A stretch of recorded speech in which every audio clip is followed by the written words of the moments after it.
Hello बच्चों, अभी तक हमने आपको गैल्वेनिक सेल और इलेक्ट्रोलिटिक सेल यानी विद्युत अपघटनी सेल और वोल्टी सेल में हमने आपको अंतर बताया है।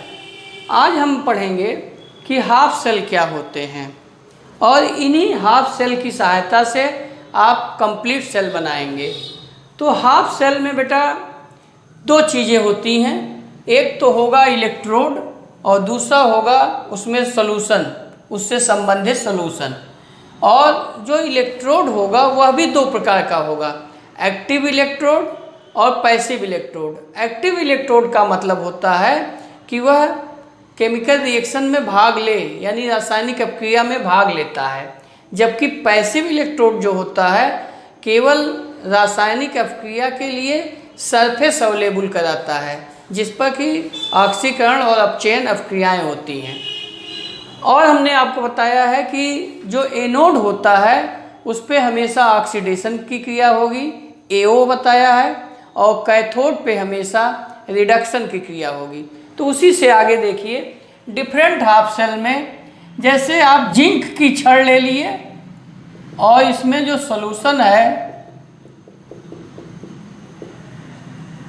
जिंक सल्फेट का सॉल्यूशन ले लिए, तो आप देखेंगे थोड़ी देर बाद जिंक की जो राड होगी विलयन के सापेक्ष या तो धन आवेशित हो जाएगी या ऋण आवेशित। लेकिन जिंक के केस में आप देखेंगे कि जिंक पे ऋण आवेश आ जाएगा और ये जिंक Zn+ के रूप में विलयन में चला जाएगा। तो यानी यहाँ पे निगेटिव इलेक्ट्रोड हो गया और विलयन जो है इसके सापेक्ष धन आवेशित हो गया, क्योंकि यहाँ पे धन आवेश की मात्रा ज़्यादा हो गई।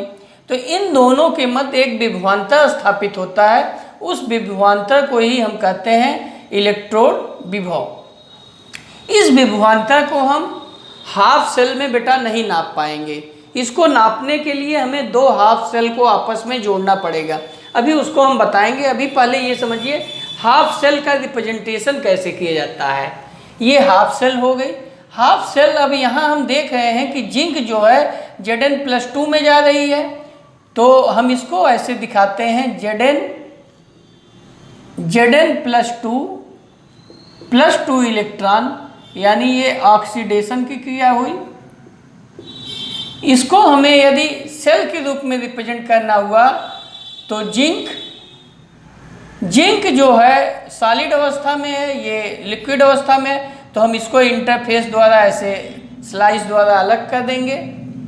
ये बताता है कि दो अवस्थाएं हैं सॉलिड और लिक्विड, वह जिंक और जिंक+ आयन के रूप में जा रहा है। तो ये हुआ हाफ सेल रिप्रेजेंटेशन। जिंक किस रूप में जा रहा है? जिंक+2 रूप में। तो इस समय इसका जो विभवांतर होगा, इस विभवांतर का मान इसको कहेंगे ऑक्सीडेशन पोटेंशियल, क्योंकि ऑक्सीडेशन की क्रिया हो रही है तो इसको हम रिप्रेजेंट करेंगे E0, मानक है ऑक्सीडेशन, E0 ऑक्सीडेशन पोटेंशियल।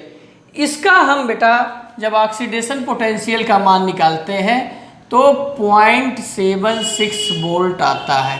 अभी इसको आप समझेंगे कि ये कहाँ से आया है। अभी केवल मान लीजिए कि जब ऑक्सीडेशन पोटेंशियल का मान निकालते हैं तो पॉजिटिव आता है। उसी प्रकार से यदि आप कॉपर का छड़ ले लीजिए, कॉपर की राड ले लीजिए और कॉपर को कॉपर सल्फेट के विलयन में डुबो दीजिए, तो आप देखेंगे थोड़ी देर बाद इस पे प्लस आवेश आ जाता है और कॉपर आयन इस पे जाके डिस्चार्ज हो जाता है, तो ये निगेटिव हो जाता है। विलयन आपका इसके सापेक्ष क्या हो जाएगा? निगेटिव। तो निगेटिव चार्ज और पॉजिटिव चार्ज, तो यहाँ पे भी विभवांतर स्थापित होगा। इसको रिप्रेजेंट करने का तरीका होगा Copper+2 स्लाइस कॉपर। तो Copper+2 कॉपर पे जा रहा है तो ये रिडक्शन है, यानी Copper+2 दो इलेक्ट्रॉन ग्रहण करके कॉपर में बदल रहा है। तो इस समय जो विभवांतर स्थापित होगा उसको हम कहते हैं ई नॉट रिडक्शन पोटेंशियल। ये होता है 0.34 वोल्ट। और एक बात यहाँ समझिए कि इसको हम ऑक्सीडेशन पोटेंशियल के रूप में भी दिखा सकते हैं, और यदि हम चाहें तो इसको रिडक्शन पोटेंशियल के रूप में भी लिख सकते हैं। रिडक्शन पोटेंशियल का मतलब यही रिएक्शन यदि जिंक +2 2 इलेक्ट्रॉन ग्रहण करेगा तो जिंक में बदलेगा, तो यही मान निगेटिव हो जाएगा, यानी E0 रिडक्शन जो हो जाएगा ऑक्सीडेशन का निगेटिव हो जाएगा 0.76 वोल्ट। एक बात नोट कर लीजिए कि E0 रिडक्शन बराबर होता है -E0 ऑक्सीडेशन। किसी हाफ सेल के लिए, किसी एनी हाफ सेल, तो यदि हमको किसी हाफ सेल का रिडक्शन पोटेंशियल मालूम है तो हम उसका ऑक्सीडेशन पोटेंशियल निकाल सकते हैं, और ऑक्सीडेशन पोटेंशियल मालूम है तो रिडक्शन। जैसे यहाँ जिंक का Zn+2 में बदल रहा है तो ये ऑक्सीडेशन पोटेंशियल है पॉजिटिव। यहाँ पे कॉपर +2 कॉपर में बदल रहा है यानी रिडक्शन हो रहा है, तो ये रिडक्शन पोटेंशियल है। यदि इसका ऑक्सीडेशन पोटेंशियल लिखना हो तो E0 ऑक्सीडेशन बराबर हो जाएगा -0.34 वोल्ट। रिडक्शन का अगर हमको रिडक्शन पता है तो इधर माइनस लगा देंगे, और यदि ऑक्सीडेशन पता है तो रिडक्शन में माइनस लगा देंगे। जैसे यहाँ ऑक्सीडेशन पोटेंशियल मालूम है तो इसका E0 रिडक्शन -0.76 वोल्ट हो जाएगा।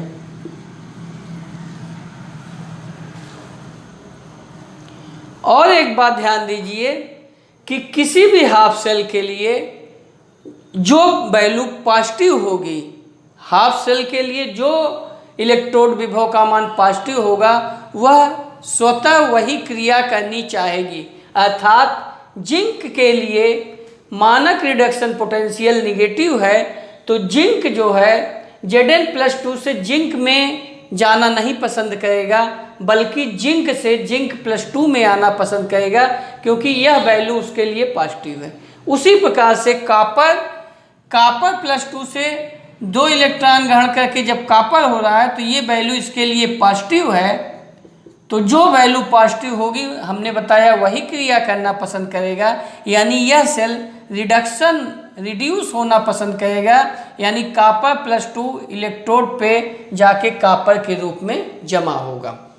इसके अलावा और भी सेल होते हैं हाफ सेल में, जैसे हाइड्रोजन इलेक्ट्रोड। ये तो एक्टिव इलेक्ट्रोड है, क्योंकि यहाँ पे दोनों इलेक्ट्रोड रिएक्शन में भाग ले रहे हैं, तो ऐसे इलेक्ट्रोड को कहा जाता है एक्टिव इलेक्ट्रोड। तो ये हाफ सेल जो है एक्टिव इलेक्ट्रोड वाला है।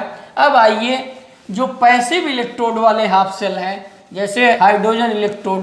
तो हाइड्रोजन का इलेक्ट्रोड पोटेंशियल मेजर करने के लिए यहाँ एक हम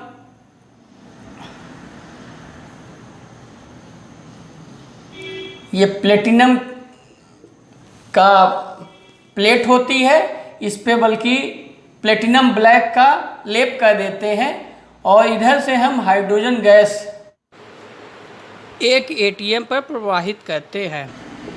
H2 गैस इसमें प्रवाहित करते रहते हैं, और विलयन में HCl ले लिए, तो यहाँ पे हाइड्रोजन गैस एब्जॉर्ब होगी, हाइड्रोजन H+ के रूप में संपर्क में रहेगी, तो हाइड्रोजन जो है H+ के रूप में बदलेगी या H+ H2 के रूप में बदलेगी। दो क्रियाएं हो सकती हैं, या तो हाइड्रोजन इसमें विलयन में H+ के रूप में बदले, तो जब हाइड्रोजन H+ के रूप में बदलती है, अर्थात ये हाइड्रोजन अगर H+ के रूप में बदल रही है तो 2H+ बैलेंस करेंगे तो 2 इलेक्ट्रॉन, तो ये ऑक्सीडेशन हुआ।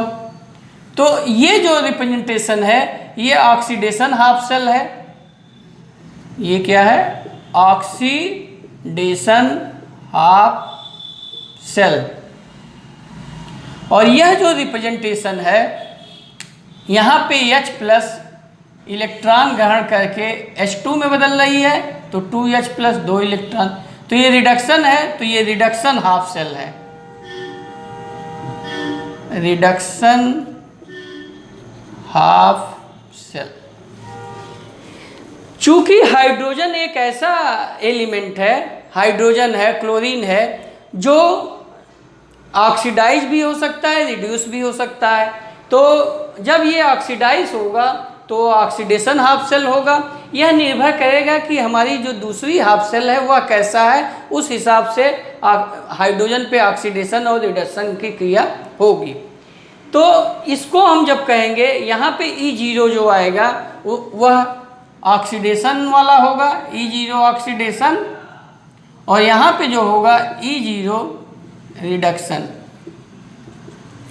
हमने बताया कि हम ऑक्सीडेशन और रिडक्शन या जो इलेक्ट्रोड विभव होता है, हम उसको मेजर नहीं कर पाते। हाफ सेल में हम इलेक्ट्रोड विभव का मेजर नहीं कर पाते, तो हम हाइड्रोजन का इलेक्ट्रोड विभव मान लेते हैं कि यह 0 होता है, क्योंकि किसी न किसी रेफरेंस में ही हम विभिन्न हाफ सेल का इलेक्ट्रोड विभव निकालते हैं, क्योंकि एब्सोल्यूट वैल्यू आप नहीं निकाल पाएंगे, आप रिलेटिव वैल्यू निकालेंगे। तो हम मान लेते हैं कि हाइड्रोजन का इलेक्ट्रोड विभव 0 है, ये माना गया है, माना गया है। यहाँ पे भी ये 0 है इलेक्ट्रोड विभव। अब अभी हम जब दो हाफ सेल जोड़ेंगे तब आपको और समझ में आएगा कि क्यों ये रिप्रेजेंटेशन H प्लस इधर है, हमारे बाएं पड़ेगा, और ये जो है जिसमें H प्लस इधर है वह हमारे दाहिने पड़ेगा, यानी ये कैथोड बनेगा या एनोड बनेगा। यहाँ पे अब मानक हाइड्रोजन इलेक्ट्रोड क्या होता है? मानक हाइड्रोजन इलेक्ट्रोड या किसी भी सेल हाफ सेल का मानक बनाने के लिए हमको केवल 2 काम करना होता है। एक तो टेम्परेचर को हमें फिक्स करना होता है 25 डिग्री सेंटीग्रेड, और जो हम विलियन लेते हैं उस विलियन के कंसंट्रेशन को, सॉल्यूशन का कंसंट्रेशन जो होता है 1 मोलर करना होता है। तो हाइड्रोजन का मानक इलेक्ट्रोड विभव जब बनाना है तो विलियन का सॉल्यूशन 1 मोलर कर दिए और टेम्परेचर 25 डिग्री सेंटीग्रेड कर दिए, तो उस समय इस इलेक्ट्रोड का जो विभव होगा उसको ही हम मानक इलेक्ट्रोड विभव कहते हैं। अर्थात जब किसी भी कंसंट्रेशन पे निकालते हैं तब तो उसको ई सेल कहते हैं, लेकिन यदि उसके कंडीशन को फिक्स कर दिया जाता है, क्योंकि इलेक्ट्रोड विभव अभी आप देखेंगे धातु की प्रकृति पर और विलयन की सांद्रता पे निर्भर करता है, इसलिए जब हम उसको फिक्स कर देते हैं तो उस स्थिति को हम कहते हैं कि मानक हो गया, स्टैंडर्ड हो गया। तो इस प्रकार से हाइड्रोजन इलेक्ट्रोड विभव हमने बता दिया। इसी प्रकार से हैलोजन का मान लीजिए क्लोरीन है, तो क्लोरीन Cl माइनस में कन्वर्ट होता है या Cl माइनस Cl2 में कन्वर्ट होता है। तो जब Cl2 Cl माइनस में कन्वर्ट हो रहा है तो आप ऑक्सीडेशन की क्रिया द्वारा भी समझ रहे हैं कि यहाँ 0 है, यहाँ -1, यानी ऑक्सीडेशन में कमी हुई। ऑक्सीडेशन में कमी, इसका मतलब ये क्या है? रिडक्शन। यहाँ Cl-1 से 0 हुआ तो ऑक्सीडेशन में वृद्धि, ये ऑक्सीडेशन हुआ, तो E0 ऑक्सीडेशन और यहाँ जो है E0 रिडक्शन। अब आइए 2 हाफ सेल को मिला दें। जैसे हमने मिला दिया जिंक और कॉपर, पहले यही एग्जाम्पल लीजिए।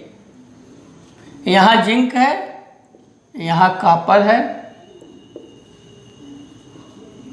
जिंक का विलयन है, हमने कहा कि जिस धातु का लेते हैं उसी से संबंधित विलयन ले लेते हैं, उसी का लवण लेते हैं, जिंक सल्फेट। कॉपर का विलयन है, यहाँ कॉपर सल्फेट ले लिए। जब इन 2 हाफ सेल को आपस में जोड़ते हैं, मान लीजिए यहाँ गैल्वेनोमीटर ले लीजिए, तो आप देखेंगे कि करंट अभी नहीं प्रवाहित होगी, क्यों? क्योंकि अभी सेल कंप्लीट नहीं है। इस सेल को कंप्लीट करने के लिए यहाँ एक यू आकार का साल्ट ब्रिज लगा देते हैं।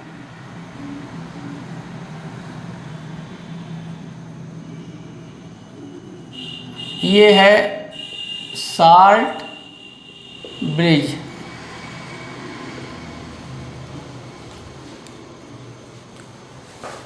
अब ये दो हाफ सेल है। अब इन दो हाफ सेल को जब हम जोड़ दे देते हैं तो हम देखते हैं कि इस सेल में केमिकल रिएक्शन होता है और उस केमिकल रिएक्शन के फलस्वरूप इलेक्ट्रिकल एनर्जी प्रोड्यूस होती है। तो इस सेल में क्या होता है कि ये केमिकल रिएक्शन प्रोड्यूस होता है? तो हम देखते हैं कि Zn जो है Zn+2 में कन्वर्ट होता है 2 इलेक्ट्रॉन, और कॉपर+2 2 इलेक्ट्रॉन ग्रहण करके कॉपर में। तो जिंक जब जिंक+2 के रूप में आता है तो जिंक पे नेगेटिव आ जाता है, तो ये नेगेटिव इलेक्ट्रोड हो जाता है, और कॉपर+2 इस पे जाता है तो यहाँ प्लस हो जाता है।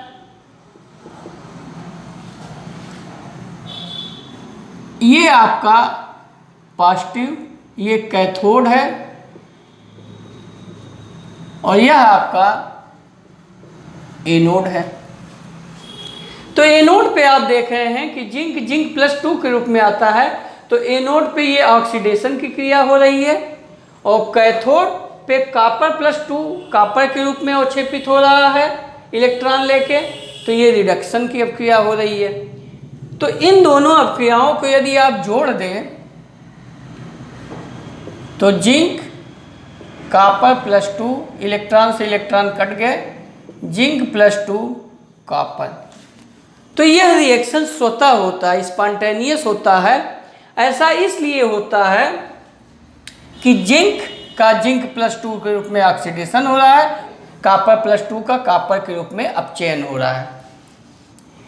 और ये जो साल्ट ब्रिज है, जो यहाँ जो प्लस आवेश आता है और यहाँ जो ऋण आवेश आएगा, इन प्लस और ऋण को यह साल्ट ब्रिज में हम पोटेशियम क्लोराइड या KNO3 या अमोनियम नाइट्रेट का साल्ट लेते हैं, ताकि जो यहाँ पे चार्ज डेवलप हो रहा है उस चार्ज को वह ट्रांसपोर्ट कर सके और हमारी सर्किट जो होती है कंप्लीट हो जाती है, जिससे कि करंट कंटिन्यूअस रूप से प्रवाहित होता रहे, फ्लो करता रहे।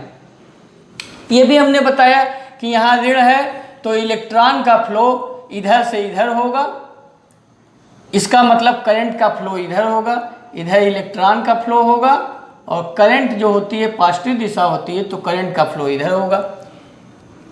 और इसमें यदि आप जाएंगे तो यहाँ प्लस है, यहाँ माइनस, तो इलेक्ट्रॉन का फ्लो ऐसे होगा, बाहर इलेक्ट्रॉन का फ्लो इधर और अंदर से इलेक्ट्रॉन का फ्लो इधर। तो इस प्रकार से ये कंप्लीट सेल हो जाता है। इसको रिप्रेजेंट करने के लिए, सेल को रिप्रेजेंट करने के लिए हम हमेशा चित्र नहीं बनाएंगे। यहाँ जिंक जो है, जिंक सरफेस जिंक आयन द्वारा अलग है, तो हम ऐसे दिखाते हैं Zn+2 और कॉपर+2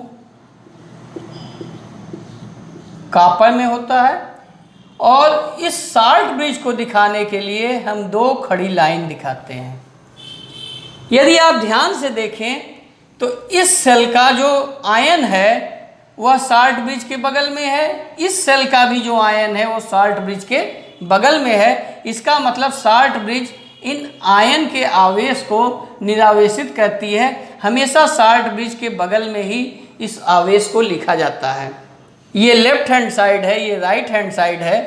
तो इस सेल में रिडक्शन हो रहा है,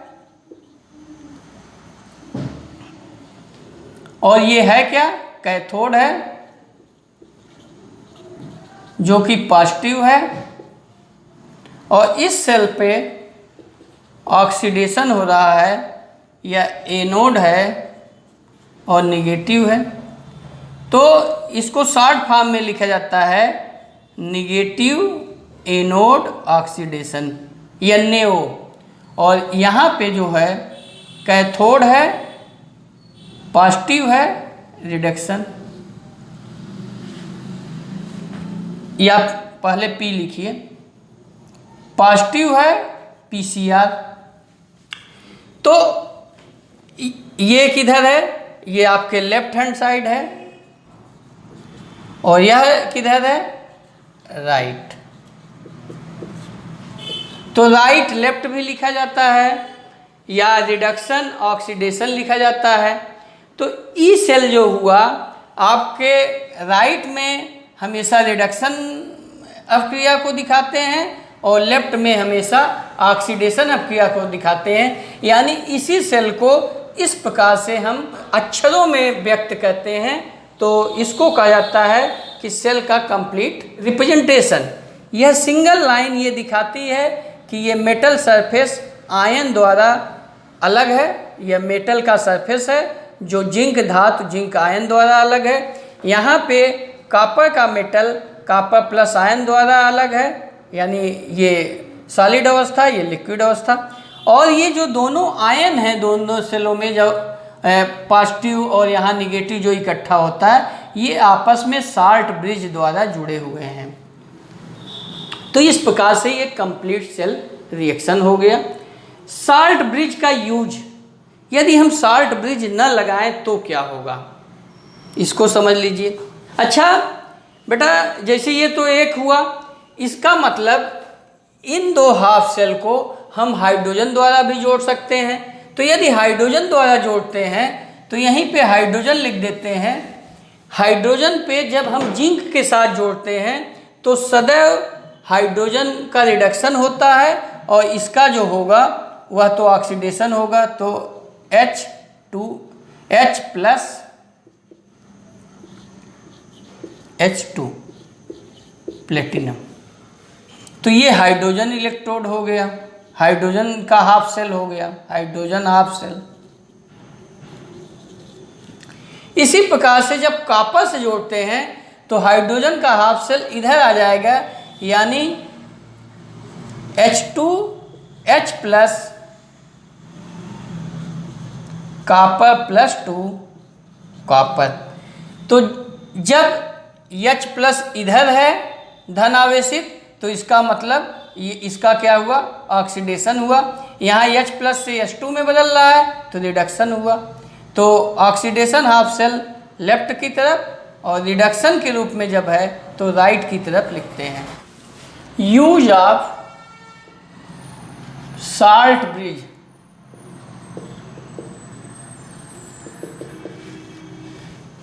यूज ऑफ साल्ट ब्रिज क्या होता है, अगर हम साल्ट ब्रिज नहीं लगाएंगे तो हमारा जो विलयन है वह या तो धन आवेशित हो जाएगा या ऋण आवेशित हो जाएगा, और हमारा सेल परिपथ पूरा नहीं होगा तो करंट प्रवाहित नहीं होगी। और तो सेल में इलेक्ट्रॉन फ्लो के लिए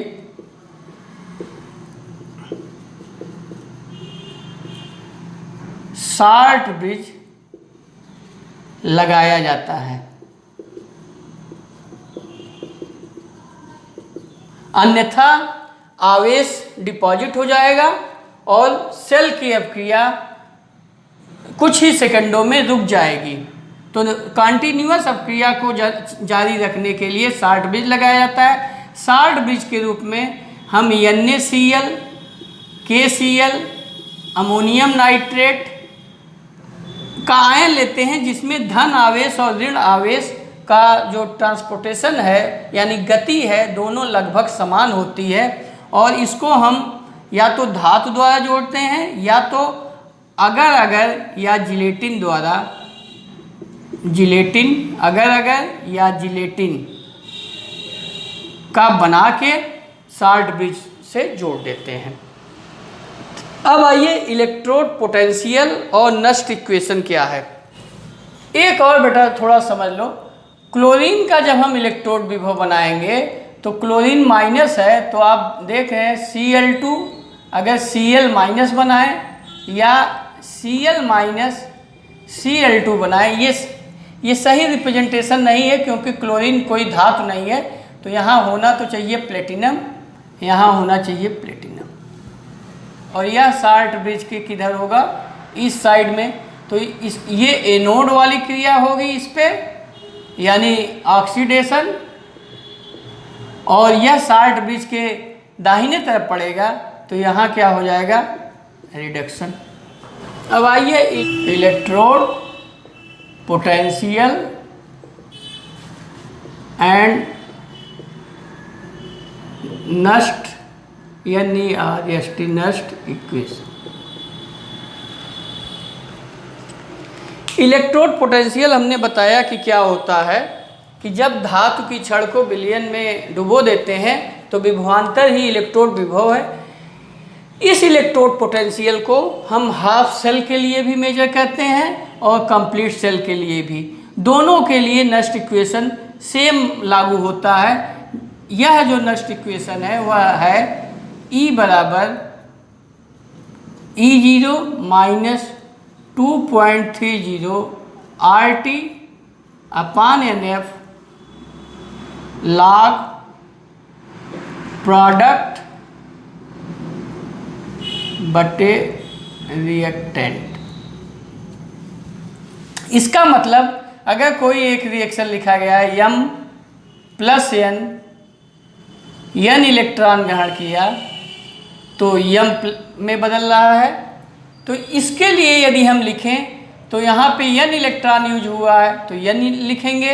ये रिडक्शन पोटेंशियल है। इस रिडक्शन पोटेंशियल को लिखने के लिए E0 जो लिखा गया है हम हमेशा मानक इलेक्ट्रोड विभव रिडक्शन पोटेंशियल के रूप में ही लिखते हैं। तो E बराबर हो जाएगा E0 किसके लिए, M प्लस N से M में कन्वर्ट हो रहा है, माइनस 2.30 RT अपान NF लॉग सॉलिड मटेरियल का कंसंट्रेशन 1 होता है, इसका ले लेंगे तो 1 प्रोडक्ट है और ये रिएक्टेंट है M प्लस N। तो चाहे तो इसको हम पॉजिटिव कर सकते हैं E0 M plus N M minus 2.30 RT अपान F। यदि इसको हम स्टैंडर्ड अवस्था में लें यानी T 25 डिग्री और F फैराडे के रूप में ले लें, F का मान हम रख दें 96,500, R का मान रख दें तो ये आता है 0.059 अपान N लॉग। इसको ऊपर ले जाना हो तो ये प्लस हो जाएगा M प्लस N। ये तो हाफ सेल के लिए हुआ। इसी प्रकार से यदि हम कंप्लीट सेल के लिए भी लगाना चाहें, जैसे मान लीजिए ये रिएक्शन है Zn plus copper Zn plus 2 plus copper, तो यहाँ पे जिंक प्लस 2 में बदलने के लिए 2 इलेक्ट्रॉन ले रहा है। तो यदि आप इस रिएक्शन को लगाना चाहें तो E बराबर हो जाएगा E0 cell minus 2.303 RT, value रख दीजिए सीधे सीधे। इस इक्वेशन की सहायता से माइनस 0.05 N माइनस ही रहने देखिए बेटा, इसको आप 1 अपान M प्लस N लिखिए ताकि कंफ्यूजन ना हो। E0 सेल यहाँ पे 2 इलेक्ट्रॉन हो रहा है तो 2 ले लेंगे, लॉग ये 1 हो जाएगा, ये जिंक प्लस 2 और यहाँ पे आयन के रूप में जो है उसका concentration copper plus 2। E0 cell जो होता है मानक रूप में, इसका मान निकालने के लिए E cathode minus E anode. -0.05 n 2 log zinc +2 copper +2। E cathode minus E anode, इसको थोड़ा अलग से समझ लीजिए। किसी भी सेल का मानक अवस्था में जब वैल्यू निकालनी होती है, ई सेल निकालना होता है, तो ई कैथोड माइनस ई एनोड दोनों इलेक्ट्रोड को हम रिडक्शन पोटेंशियल के रूप में लिखते हैं, या इसको आप कह सकते हैं ई रिडक्शन कैथोड का माइनस ई रिडक्शन एनोड का। यदि हम ऑक्सीडेशन के रूप में लिखना है तो ई रिडक्शन कैथोड और माइनस ई रिडक्शन का मतलब हो जाएगा प्लस ई ऑक्सीडेशन एनोड। मानक अवस्था में हम इस प्रकार से ई सेल का मान निकालते हैं। तो जो हम अभी इलेक्ट्रोड विभव निकालेंगे, हम मानक अवस्था में निकालते हैं, तो यह मान जो हो जाता है एक एक, इसका भी 1 मोलर ले लेंगे, इसको भी 1 मोलर, तो ये 0 हो जाएगा और यही आपका ई सेल हो जाएगा। E cell E cathode minus E anode. और हाइड्रोजन का इलेक्ट्रोड विभव जब हम 0 मान लेते हैं तो जो ई सेल का मिलेगा, ई सेल आएगा, वह ई सेल ही, यहाँ से आप देखिए, ई सेल बराबर है ई कैथोड प्लस ई ऑक्सीडेशन एनोड। तो जब आप हाइड्रोजन का मानक इलेक्ट्रोड विभव 0 मान लेते हैं तो जो ई सेल आता है वही ई सेल ही उस इलेक्ट्रोड का मानक इलेक्ट्रोड विभव होता है। और विभिन्न धातुओं का मानक इलेक्ट्रोड विभव हम हाइड्रोजन के सापेक्ष निकालते हैं और उसको जब हम बढ़ते क्रम में रख देते हैं मानक इलेक्ट्रोड विभव के, तो एक श्रेणी प्राप्त होती है, उसी को हम ECS विद्युत रासायनिक श्रेणी कहते हैं। इसको आपको अगले वीडियो में बताया जाएगा तथा उसके उपयोग को बताया जाएगा। धन्यवाद बच्चों।